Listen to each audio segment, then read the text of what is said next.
The other thing we have to remember is that Leviticus 19, this passage that talks about the foreigner as being a native, is part of a larger chapter where Jesus gets the second greatest commandment, to love your neighbor as yourself.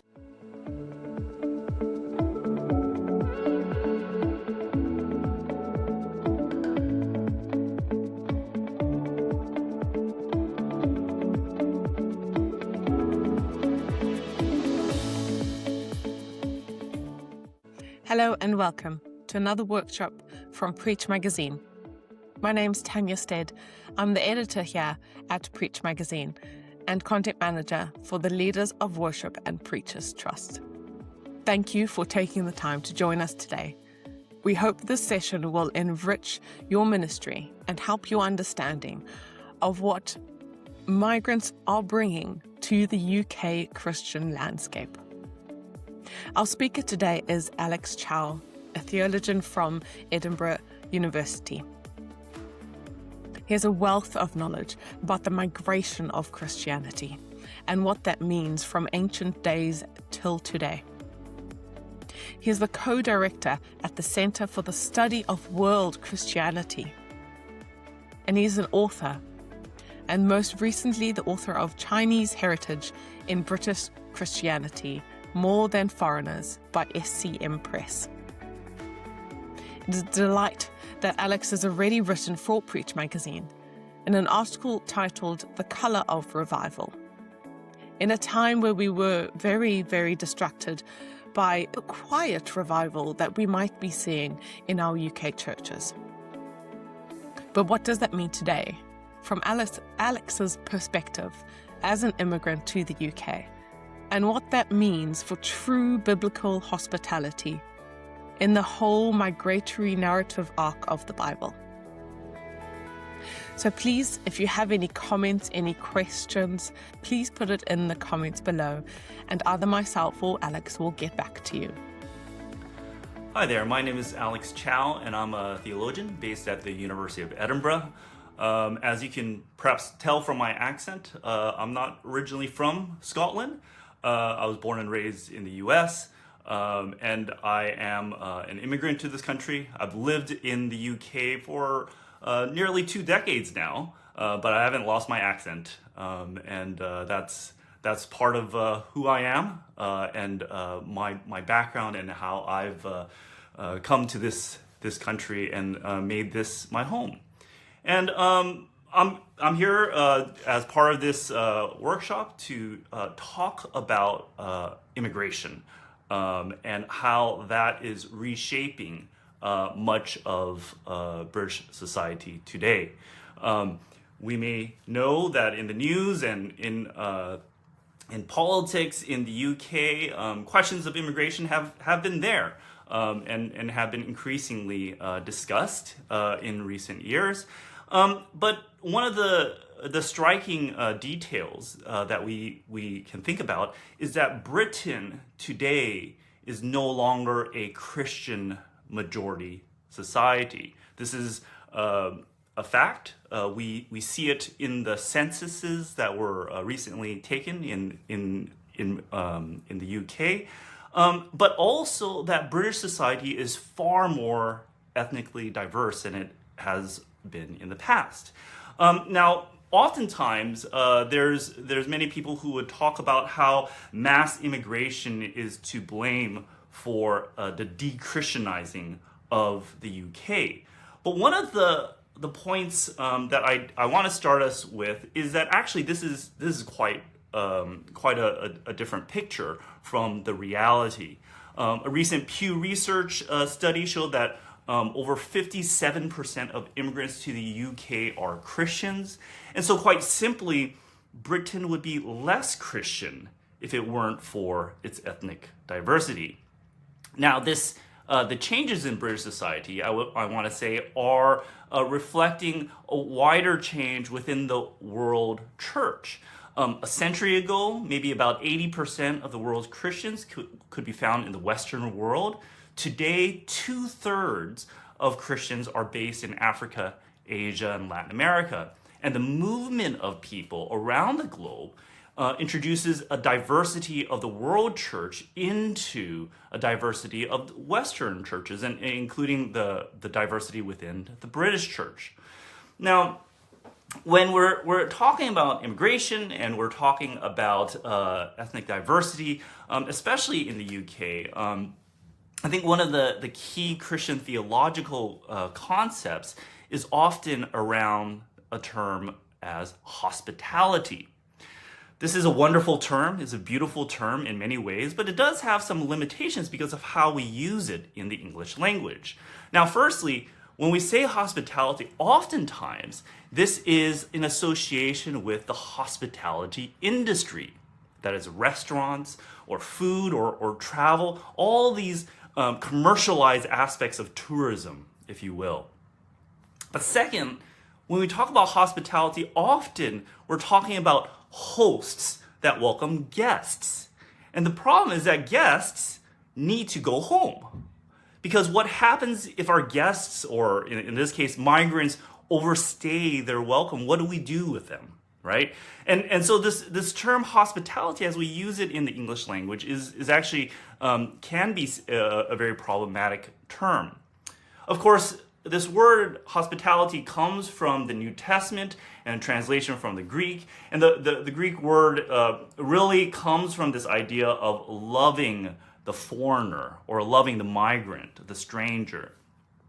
And this is in particular coming out of this idea that true biblical hospitality is one that looks at attending to the most, the least of these, an anticipation of the kingdom of God.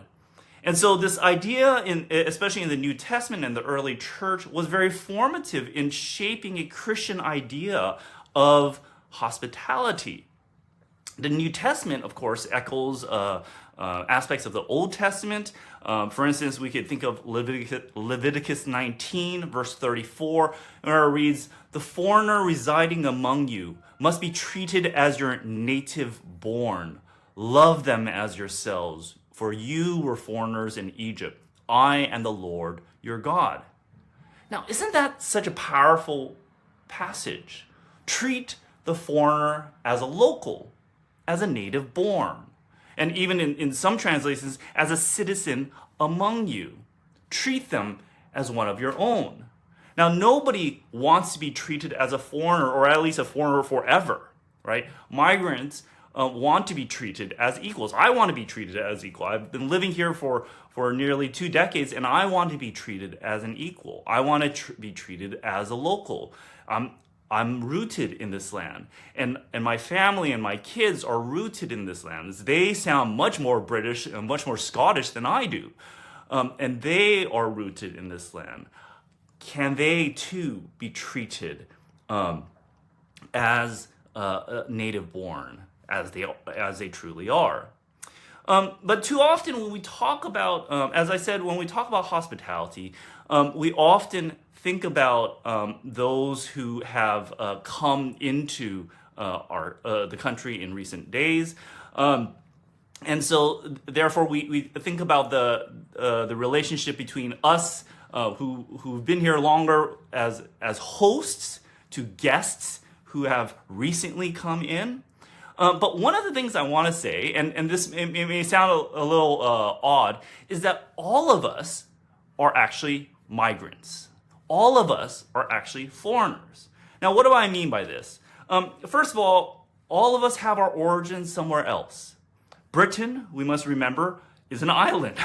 If you don't know it, Britain is an island. And historically, it has been a land of migrants. Much of the early migration, of course, comes from long-standing populations that come from Germanic and Viking settlers who came from the European continent and settled in the British Isles. Much of the recent immigration comes after the end of the Second World War. But the reality is that all of us have in some ways have a history of migration one way or another. And it is only some groups that are more recent migrants than others. But the second thing I want to say is that we all have life experiences of being migrants or migrant ness, if you want to call it, a foreignness in our lives. We experience times in which we face new situations or feelings of loss. And quite often, it is those who have been around before us, who are more experienced in life, and who lend us a hand and remind us of how God is a God of love and cares for us in our greatest times of need. Now, the reason I start with this, I give this idea that we're all migrants, is that this is actually the rationale of Leviticus 19, verse 34. We are to treat foreigners as native born. Why? Because it says, you were foreigners in Egypt. You were migrants. You were foreigners. And because you experience hardship, because you experience migration, and your ancestors did, and those who came before you have done so, so you know what it's like. Your heritage knows what it's like. You have experienced that in your background. And so, therefore, the teaching from Leviticus 19 is that we are therefore to love those around us who also experience this sense of foreignness or this sense of migration. The other thing we have to remember is that Leviticus 19, this passage that talks about the foreigner as being a native, is part of a larger chapter where Jesus gets the second greatest commandment, to love your neighbor as yourself. Now, if you think about the greatest commandments, there's a particular story that I really enjoy, and that's in Gospel of Luke, chapter 10, verses 25 through 37. And in this episode, there's a teacher of law that approaches Jesus and asks Jesus, well, how do I inherit eternal life? And Jesus says, well, all you have to do is follow what the law says. What does the law say? Right? And the lawyer, he responds by giving the two greatest commandments. But then he asks Jesus, who is my neighbor? Jesus responds with the very famous parable of the Good Samaritan, and we all know this parable very well, right? But the crux of this parable, I think, is in the last two verses 36 and 37 of Luke chapter 10, when Jesus asks, which of these three, right, the Samaritan, the priest, the Levite, which of these three proved to be a neighbor? And the lawyer responded, the neighbor was the one who showed mercy. Go and do likewise, Jesus says. Now, if you think about what the lawyer asked, he asked, who is my neighbor, right? He wants to know who is it that we need to take care of. But Jesus' parable turns the tables. He responds by showing that the true neighbor is not the one that needs care, but the one who cares. The neighbor is not the one who receives, but the one who gives. And let me ask you, who is a true foreigner or migrant? Love your foreigner as yourself. Because it is through loving the foreigner that we actually gain so much more. Too often, we think about hospitality as those who are established hosts giving to the needy guest. But actually, do we realize the richness that comes from those so-called guests, those migrants, those foreigners? What do they bring to the table, to British society, to British culture? And there's so much richness that comes from migrants. I mean, historically, the largest this recent waves of migration really came from the Windrush generation forward. So basically after the Second World War. And the Windrush generation in particular came at a time when the NHS, the National Health Service, was being established. And so it helped to buoy the need for nurses and doctors in the NHS. But also this is a period that you have the growth of Chinese and Indian takeaways, right? Curry and doner kebabs and so many of the spices in our foods come from these foreign lands. right? And even today, you go to any British household, and the first thing that you're offered is a cup, right? A cup of what? A cup of tea, right? And as an American, I always find this a weird practice, but every home you go to, you're offered a cup of tea. Well, of course, where does tea come from? Tea is not indigenous to Britain. It comes from China historically. It comes from a foreign land, and it is through that through these food items, these cultural things, that so much of the foreignness becomes British and helps to shape and enrich British society. And the foods and the flavors and the spices are so much enriched. And the peoples that come into this land are so much enriching British society. And so much of the Bible, in fact, is about migrants. The Old Testament, I want to say, is largely about migration, right? It is about a people of Israel who migrate to Egypt and then are led out through the Exodus, and then later on are in exile. But so much of the New Testament is about Jewish and Gentile Christians that are spread across the Roman Empire. Again, there is this migration around the Roman Empire. And through that migration, it is the need to reconcile differences and to see, the Jew and the Gentile, right? It is basically to say the Jew and the foreigner, right? It is trying to reconcile differences between different populations as there is movement around the Roman Empire. And really, the church has always been a church of many colors. This is very clear in the biblical narrative. Abraham was blessed to become a nation to bless other nations, Genesis 12. Later, the risen Christ commissioned his disciples to testify the gospel to all the nations in Matthew 28. But the arc, this narratival arc, is written small in the book of Acts, with a shift from a Jewish sect in the center of the Jewish world in Jerusalem in Acts 1, to a Christian identity in Acts 11, and then to the center of the Gentile world in Rome in Acts 28.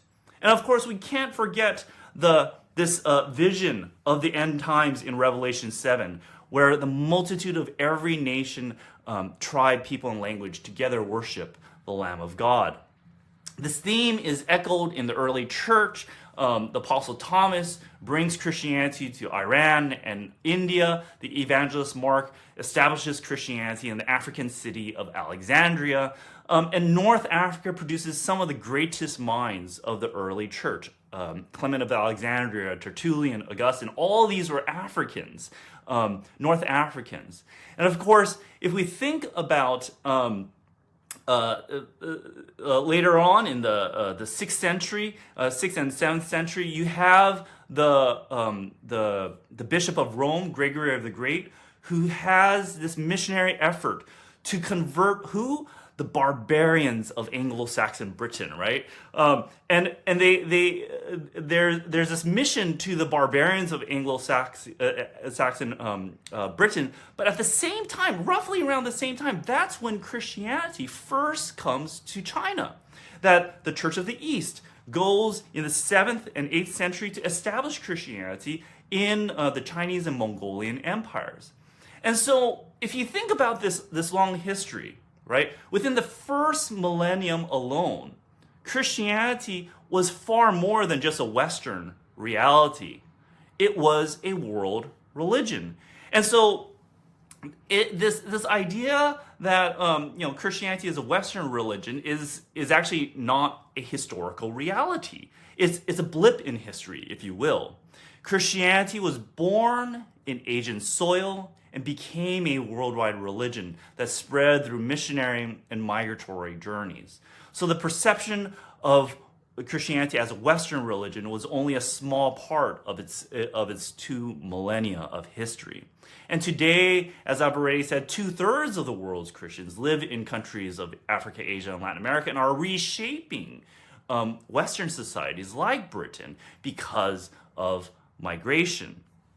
And as I said, just as earlier generations brought different flavors and spices into British cuisine, so do Christian migrants bring different flavors and spices into British Christianity. Some may come and join our local churches, while others establish their own churches in Britain. Commonly, these new churches are described as kind of ethnic enclaves or like birds of a similar feather, flocking together, right? Rather, I like to say that we should really bless these churches, right? These new churches that are being started. Personally, I would rather see more churches started and more people being ministered than less. But it does point out some of the motivations that Christian migrants have as they come to the UK. Often these churches offer familiarity and refuge for migrants who experience hardship or even racism in wider British society, or even in other British churches. And Christian migrants are also a major evangelizing force. And they bring a different sense of vibrancy, of community, of spirituality, and overall expression of the same single faith. This is the beauty we see in Revelation 7, where the multitude from every nation, tribe, people, and language are worshiping the Lamb of God. This is one gospel, worshiped by one people in a rich diversity of people, but nonetheless one people of God. Theologians often talk about how eschatology, right, the teachings around the end times, is not just about what will come in the future, but how that future gives meaning for today. And indeed, Christ came so that we may all be led towards this eschatological vision of Revelation 7. In your churches, in your cities, in your nations, and indeed, we are a single church of many colors. Now, as I wrap up our time, there's three major practical suggestions I have to make. First is read about the diversity within British Christianity. I'm an academic, so apologies that I have to recommend books, but do read about the diversity of British Christianity. Did you know that the first African and Chinese churches in the UK were established in the first decade of the 1900s, right? So over a century old now, some of the earliest churches that were started specifically to minister to migrants coming to this land. There's many books that you could read about this. I'll just if I may, I'm just going to plug my own book that I published last year, Chinese Heritage in British Christianity, More Than Foreigners. And it's a book published by SEM Press, published last year, that talks about this history, but also the diversity of Chinese heritage within the UK. The history of the earliest migrants and the earliest churches, but also of later migrants that started takeaways and Chinese takeaways and restaurants and became Christians and established churches, to later on students from mainland China and from Singapore and Malaysia, but also the recent Hong Kong migration since around the time of the pandemic. You can read about the diversity of British Christianity because there's so many books out there about this diversity. But secondly, I want to say experience the diversity of British Christianity. Visit a Black or African majority church or a Chinese majority church. One of the fastest growing denominations in the UK today is a Redeemed Christian Church of God. And this is a Nigerian originated Pentecostal denomination. You'll find them in every major city in the UK. And as well, in terms of Chinese heritage churches, there's over 200 independent Chinese churches dotted across every major city in the UK. And almost all of them will have some kind of English language provision. So you don't even need to speak Chinese in order to go to these churches. But go to these churches, attend the services, and when you visit these churches, you will feel like a foreigner. You will feel like a foreigner in their midst. But you will also experience what it means to be welcomed in their midst. Learn and experience the hospitality of the foreigner. But thirdly, and I think this is so important, pray about the diversity of British Christianity. Pray about the diversity within your local community, within the nation of the British nation. The reality is that most of these newer churches do not have the same kind of British heritage and resources as older historic churches. They often have different kinds of needs and different kinds of areas that they focus on. How can you bless these churches? How can your congregations bless these congregations and these Christians? And how can these congregations and Christians bless you and your ministry as well? Migrant Christians are reshaping British Christianity in vital and vibrant ways. So often they are invisible because they are not considered British enough. Am I British with my American accent and my Chinese heritage ethnic background? When can I or my children who are born in this land ever be seen as British? So often those who are migrants or those who are descendant from migrants are seen as not British enough. And yet they are so much an important force reshaping British Christianity and British society. In actuality, today is not a time in which mass migration is de-Christianizing British society. In fact, today is such an exciting time to be a Christian in Britain that's being reshaped and being revitalized in so many different ways. Thank you very much for listening. Thank you for joining us today. I wanted to tell you something. The Leaders of Worship and Preachers Trust is not a resource charity. We are a charity that focuses on the future of the UK church. We want leaders that are equipped, that are resilient, and that are able to take the Christian church further into the future. And we do this by providing resources, yes, but we provide tuition grants for church leaders that want to enter into this sacred space. And we need your help too. We need your help through donations. But we didn't want it to just be a donation, because a donation to LWPT, if you choose to make a direct debit regular donation, you can choose to join our membership. Now, an LWPT membership gets you 4 editions of Preach magazine delivered every year. And you also have access to the entire archive of Preach magazine. So not only are you the current leaders of the UK church, in whatever context you serve, in whatever ministry you have, but you're also serving and looking forward to the future. So if this sounds like something you'd like to get behind, please email membership@lwpt.org.uk or visit our website preachweb.org/membership.